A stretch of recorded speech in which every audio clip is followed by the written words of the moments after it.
Hello mga ka-Scorpio. So, ngayon ay may bago tayong reading. At ang reading natin is a life update about you, Scorpio, water sign, no?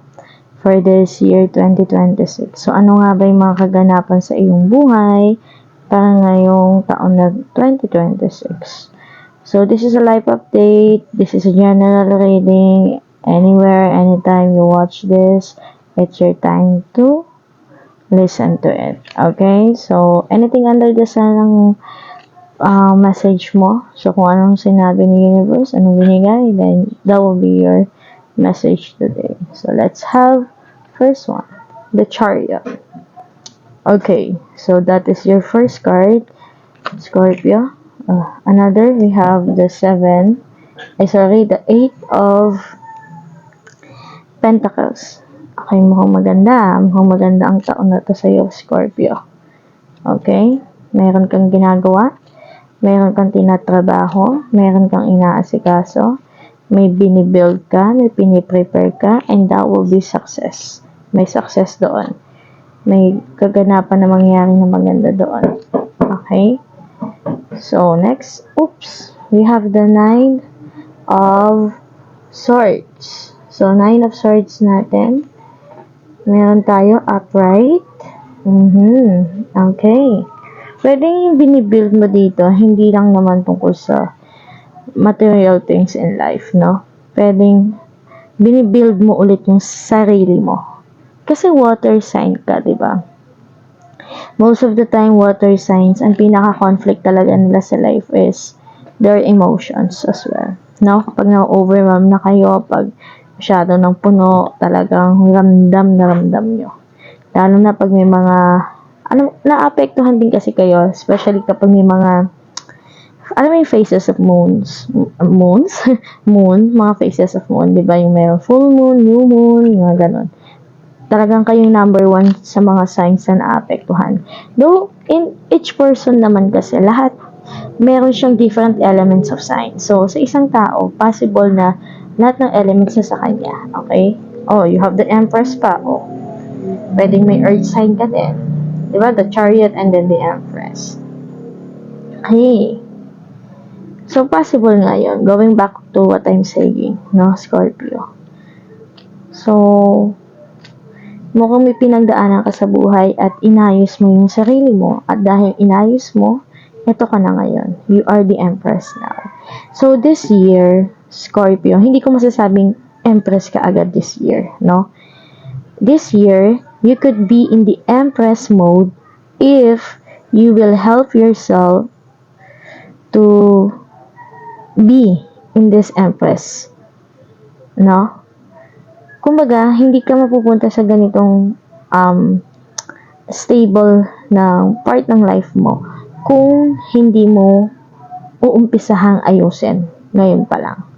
So, kasi may binibuild ka and you're not building something like a house, but you're building yourself again. Kasi may pinagdaanan ka, pwedeng nagkaroon ka ng anxiety, ng depression, panic attacks. We're talking about mental health, no? So, lahat naman ng tao may mental health eh. But again, pwedeng ikaw, Scorpio, specifically Scorpio people here who's listening, dahil nga Scorpio kayo, no, water sign, talagang ramdam nyo ang emosyon, mukhang may pinagdaanan talaga kayong mabigat. And it really, parang deep talaga to. Hindi to mababaw lang. So, next we have Knight of Swords. Ayan. So, magiging maayos ang taon na to sa'yo. After mo ma-rebuild yung sarili mo, Scorpio, everything will be in good place. No? May mabilis, may maayos na mangyari sa buhay mo. Basta ipagpatuloy mo lang. Huwag ka mag-give up.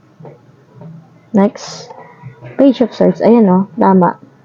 Page of Swords. So, may bagong simula sa'yo, Scorpio. Parang nakikita ko kasi dito, last 2025, hindi naging maayos ang taon na yun sa'yo.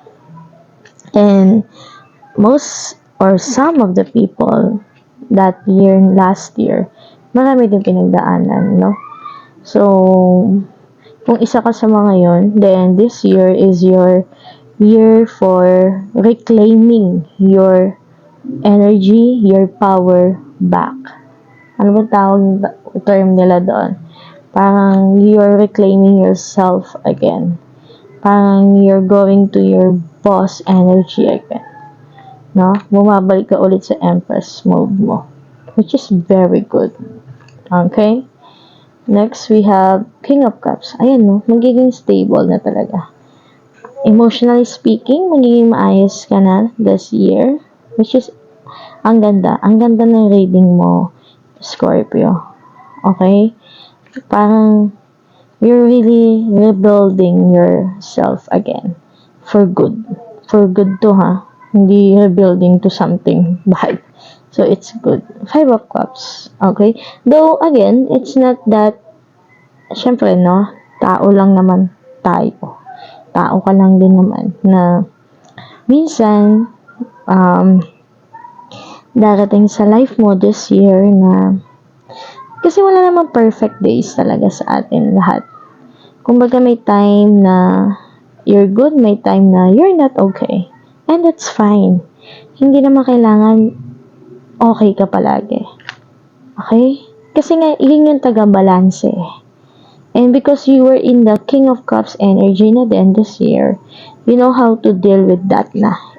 Unlike before, unlike last year. No? Kung dati, para kang pag nakaramdam ka ng ganyang emosyon, bumabalik or natitrigger ka dun sa mga past things or relationships na nagkaroon ka, parang nagkaka-anxiety attack ka ngayon, you know how to deal it na. You know how to handle the emotions you have. Which is, again, it's very good talaga. Okay? Not everyone can do that. Okay. 2 cards ang binibigay sa akin. Sige, ano yun? Wow, the Hierophant and the 8 of Wands. There's a new spark beginning for you this year, and you will be happy for that. Wow! Grabe! Napakaganda. Scorpio. Di ba? Totoo talaga na once you love yourself, once you focus on yourself muna before other people. No, I'm not saying in a bad way, no? Ang ibig ko sabihin, focus on yourself na kasi you cannot give what you don't have, di ba? You cannot give love to others if you don't know how to love yourself. So, what you did or what you are going to do this year is you are putting yourself first. You are rebuilding yourself. Okay, you do things that makes you happy, and there will be a new spark for your life, and you will be happy talaga this year. Okay? Wow. Clear of cards. Let yourself feel all your emotions. Wow. O, diba? Sabi nga, let yourself feel all, sabi niya, your emotions. So, it could be, sabi ko nga kanina, sa taon na to, let's say, kung sasabihin natin gaano kasaya yung taon mo this year, Scorpio, kung ibabase natin sa 100%, it could be 70%. Then the rest, the 30% could be not so good. Pero again, because you were in the King of Cups energy na, you know how to handle emotion. Because there will be a time na you will be back to this 5 of Cups energy. And, again, dahil nga nandito ka na sa King of Cups energy and the Empress, you will be good na. You know how to handle it na. And because of that, even there are bad things, you will be happy. Okay? Hindi ba sinabing yung masama na ngayon nangyari sa life mo, tumatawa ka pa din. Not like that. Not in that way, you know? But what I've been saying is, you know how to handle it na. You are no longer in the position of your life na once the problem comes in, ang una mo kasing ginagawa is nilulook down mo na agad yung sarili mo and you feel like abandoned or like you were in prison na. No? Which is now, this year, dahil natututuhan mo nang i-rebuild yung sarili mo and you were in the King of Cups energy na, you know how to handle. Kumbaga, kung before, kung dati, lahat na lang pinapatulan mo, lahat na lang, kung you don't know how to pick your battles. Let's just say in that way, no? You don't know how to pick your battles before, but now you know how to pick your battles. Alam mo na salain, should I go with this or not? And that's so very good. Okay? So, that will be your reading for this year. Scorpio, masasabi ko lang for your general reading, okay? Everything will be good this year, but there will be time na hindi maayos, but again, it will be good because iba na yung mindset mo this year. Iba ka na. Okay? So that's so very nice to hear for your message, Scorpio people. Okay? So again, Scorpio, if you want to be updated with the latest uploads that I have, other readings, you can go to my channel, subscribe, and like. Okay? So you can be updated to everything that I will be posting. Okay? So see you again, Scorpio. Bye!